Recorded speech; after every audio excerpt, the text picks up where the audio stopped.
The Truck Series should never leave Michigan after Saturday's NASCAR Craftsman Truck Series race. Fox kind of spoils Ram's announcement that's coming on Sunday. Plus, who would drive that fourth Spire car if they did in fact enter it at Sonoma? Welcome back to Break Hard. I'm Matt. I didn't do a video on Friday, but Travis Ahrens, who won the high limit feature at 141 Speedway in Wisconsin on Thursday night, absolutely deserves a shout out. His first ever National Sprint Car Tour start, his first ever National Sprint Car Tour victory. Casey Kane's been chasing that his entire career, hasn't gotten it done yet. This kid gets it done, gets it done in his first start with high limit. Even went on to race the World of Outlaws race on Friday night as well. So shout out to him. Really fun race. Bit of a wild night. Point standings took a complete turn there. Brad Sweet got caught up in 2 incidents. Tyler Courtney got caught up in 2 incidents. And then Travis Ahrens went out there and won the race. He won a track championship at 141 a few years ago.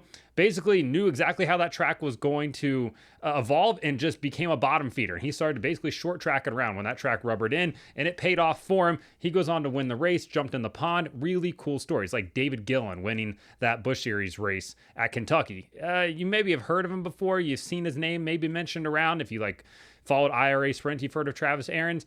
But yeah, comes onto the national scene. You're like, oh, okay, this is a really cool story. Doesn't happen very often. Definitely worth the mention there. Also, the Cup Series race at Michigan on Sunday, it's not getting moved to Saturday afternoon. It's not even getting moved up earlier on Sunday either. There's a rumor circulating around the garage area that I think some people in the industry created this rumor to try to force NASCAR to do something because everybody's worried about the travel to Mexico next week. No, the Cup Series race will in fact have a green flag at 2:19 p.m. East Coast time on Sunday. Now, let's get into our topics of the day. We're going to start off with the Truck Series race at Michigan, a place they have not raced at since 2019, and you immediately have to wonder, why did we even leave in the first place? Because the Truck Series at Michigan, it's a gift that keeps on giving. It is absolutely phenomenal racing. It's a bit super speedway-y, but it's not a super speedway race at the same time. Nobody can really run away from one another, and it creates pretty good passing opportunities. Super racy track, multiple different lanes, really fun overall. At the start of the race, you had Corey Heim and Carson Hocevar, 2 dudes that absolutely do not like each other, like Corey Heim and Ty Gibbs don't like each other as well, and they were kind of just not trading the lead back and forth. I tweeted out, I think Corey Heim's just toying with Carson Hocevar at this point. Hocevar in the 7 for Spire, Heim, of course, in his 11 for Tricon Garage. And that's exactly what was happening, because on the last lap of stage number 1, going into turn 3, Heim turns down underneath Carson Hocevar, drives past him to win stage number 1. He was very much, in fact, toying with him there. Stage number 2 was a lot of the same. It was Corey Heim, Carson Hocevar. Corey Heim wins stage number 2 as well. Can he go for the clean sweep? Corey Heim, does not matter what type of racetrack they go to, short track, road course, super speedway, drafting track, does not matter. He is going to be a favorite every single time, and the confidence that he and that 11 team have is absolutely unmatched right now. We get into stage number 3, though, and that's when things kind of start to take a little bit of a turn here, because then on the ensuing restart, we had a big time issue here. The big one happened at Michigan after Ross Chastain on the front row. He kind of spins his tires, but Gio Ruggiero behind spins his tires. Corey Heim drives through him. The inside lane gets turned, and it is absolute chaos. Tanner Gray sitting across the racetrack. You got a Thor Sport truck over there. Just an all around bad time, and it took out Corey Heim, who was probably the best truck of the day, maybe tied there with Hocevar. He gets taken out of it. Chastain gets damaged. A bunch of other trucks get damaged as well. And that kind of shakes up the whole running order. And all of a sudden you're looking at it and you're like, Corey LaJoie has a legitimate shot of winning this race. Then they just kind of have a bunch of cautions leading up to it. And at one point, Frankie Muniz, you may remember him from Malcolm in the Middle, Agent Cody Banks, depending on which generation you're from, maybe even Big Fat Liar, all-time call classic. He's restarting, P, a second row, on the second row. I was looking at the onboard, they're showing it on Fox, and it said Morgan, and Muniz on the bed lid, on the bed cover, and I was like, holy crap, Frankie Muniz is actually going to restart this race. P3 is what he technically was at the time. And Frank forgot what gear he was in. And on the ensuing restart, it looks like he just forgot to hit the gas, which is, in fact, an important aspect of being a race car driver. It's a skinny pedal on the right. You want to mash that when the green flag comes out. He did that, except he was in 3rd gear. Not ideal, just absolutely sluggish off the line. Just boom. And got eaten alive. Just got absolutely eaten alive there. Big time mistake for him. Unfortunate mistake as well, because not that he was going to win the race, but he definitely could have gotten a better finish, although did end up P14. So, hey, hats off to him and that Raymond Brothers team, because it wasn't looking too great for them earlier in the season. And he had an all-time life moment at Nashville last week where he was like, what am I even doing with my life, after they had an oil line or whatever happened there, and he oiled down the track. Then we get back to action. Daniel Hemrick sails off down in turn 3. He blows a left front, pounds the wall there. Not ideal for he and that team. He was okay after that. Then we end up having another accident on the backstretch, which sets up our final restart. Oh, and lost in all of that was Carson Hocevar, who probably had, like I said, one of the best trucks of the day. He got hit with a restart violation for getting out of line before he crossed the start finish line. It was nitpicky, but it was still, he broke the rules, so NASCAR has to penalize him for it. And then we finally get our, the last restart of the day, and guess who comes out on top? Stewart Friesen in that 52 truck takes victory after he lost out at Atlanta earlier this year to Kyle Busch. He ends up winning the race, and this is in the same season where he said, I don't even know if I want to do this anymore after, having a pretty bad run of luck in the last this season, honestly. He goes on to win the race, locks himself into the playoffs. All-time great win for him. He was super happy. I saw a lot of people pre-race being like, why are we singing "Oh Canada"? Because of Stewart Friesen. That's why we're singing "Oh Canada" and the proximity to Canada at the same time. Not that I don't know if they're coming here for this race or not. Not entirely sure how that situation's working. But Stewart Friesen is Canadian, also honorary upstate New Yorker. New Yorker, duh. Man, I'm dumb. He ends up winning the race. Really good run for him. All around, super solid race. Had a lot of fun with that one. Stewart Friesen, your winner. Grant Infinger second. Luke Fenhouse, who is 21 years old, yet looks 34. You could tell me he was 34 with 3 kids, a wife, and a mortgage, and I would be like, yeah, I 100% believe it. Absolute solid jawline that I'm sure every incel on the internet would absolutely kill for. Ben Rhodes in 4th. Corey LaJoie, P5 finish. Not bad for a guy that didn't want to race in front of 12 people there. Matt Crafton in 6th. Jake Garcia in 7th. Chandler Smith in 8th. Andreas Perez in 9th. And Lane Riggs rounding out your top 10. Carson Hocevar was able to make it back to a P11 finish. Again, really enjoyed the Truck Series race. They are off next week and they're not making the trip to Mexico. You will see them once again at Pocono in 2 weeks' time. At this point, the Ram NASCAR Truck Series announcement feels a lot like a surprise party that's being thrown for you, but you know it's a surprise party, but you still have to act surprised when you get there, or like when your parents are like, act surprised when you get this Christmas gift, so everybody thinks that you didn't know. It's like, okay, we all know what's happening. We know that this Ram announcement's going to happen. We've seen the leaked photos. We've seen the photo of the truck on track at Michigan. Ram's got a big activation in the fan zone this week, and there's a Ram hauler at the track. They put out a teaser that has yellow lettered Goodyear Wrangler tires on it doing a burnout. Find me another set of yellow lettered Goodyear Wranglers. You can't. Obviously, they race Goodyear Eagles in NASCAR, but it's, a nod to the NASCAR thing. But Fox making the announcement kind of themselves just felt wrong. If I talk about the rumor, or, Eric talks about the rumor, or whoever else, like, yeah, that's kind of what we do, right? We're not the broadcast team here. It just felt weird because Jamie Little, Regan Smith, Michael Waltrip, they all brought it up on the broadcast today, and they're like, an exciting announcement happening tomorrow. Wonder what it could be. Ha ha ha.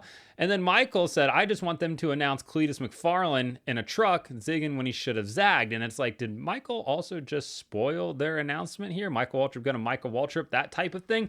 A big announcement coming tomorrow. How about that? You know what I'd like to announce?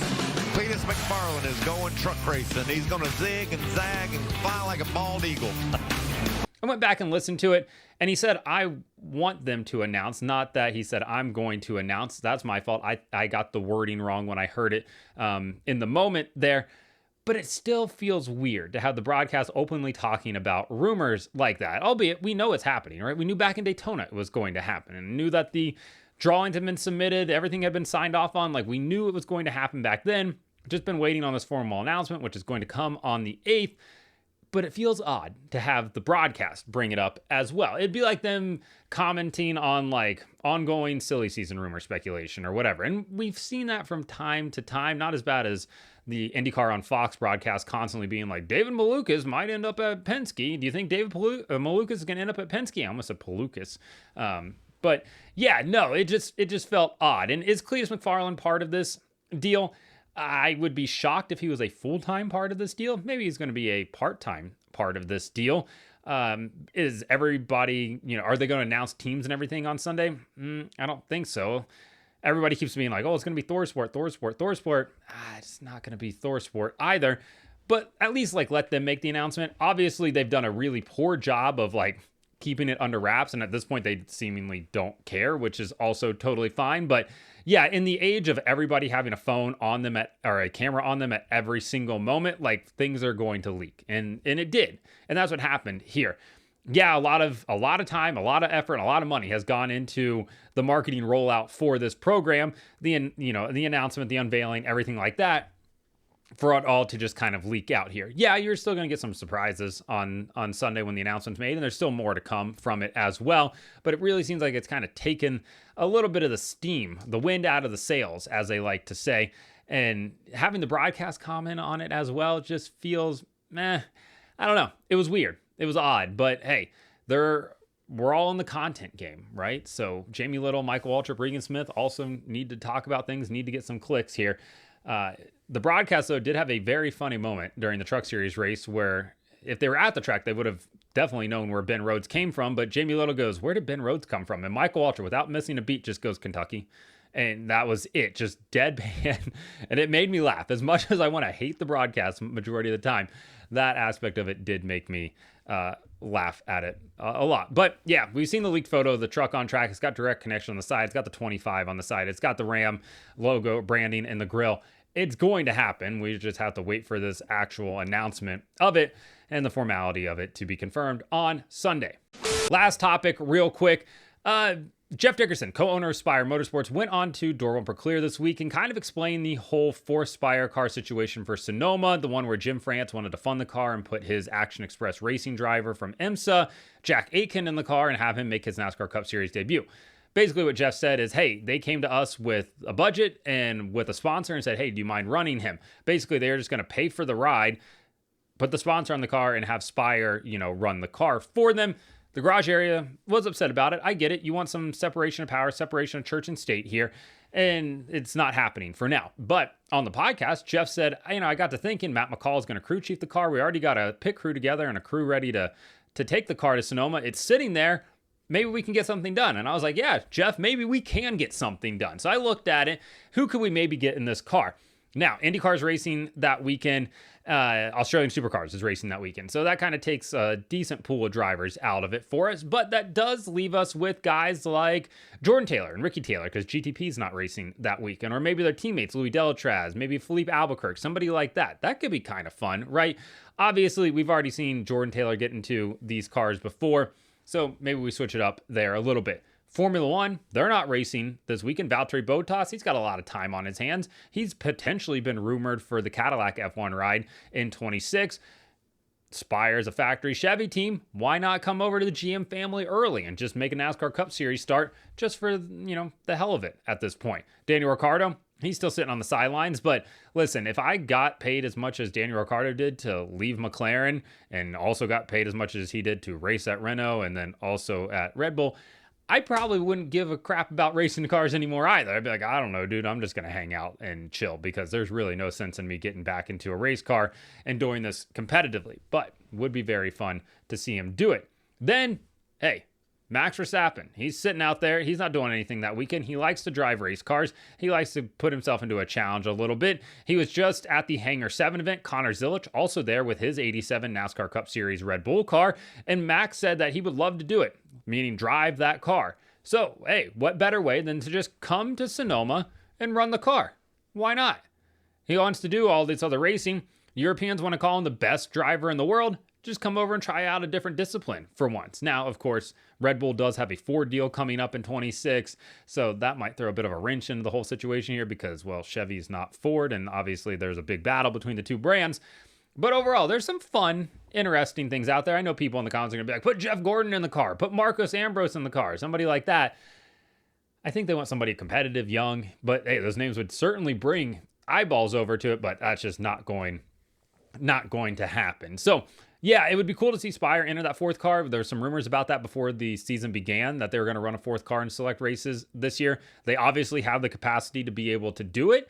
And hey, maybe we'll be seeing it sometime in the near future, but we're not likely going to see it at Sonoma, at least not with Jim France and that entire setup with Jack Aitken and everybody else along with that. So Let me know in the comments what you thought about the Truck Series race, what you thought about the Ram announcement that's coming, but we all know it's absolutely going to happen, and who should go in that fourth Spire car. Like and subscribe to the channel. Follow me on TikTok at BreakHard, Instagram, Twitter, and Facebook at BreakHardBlog.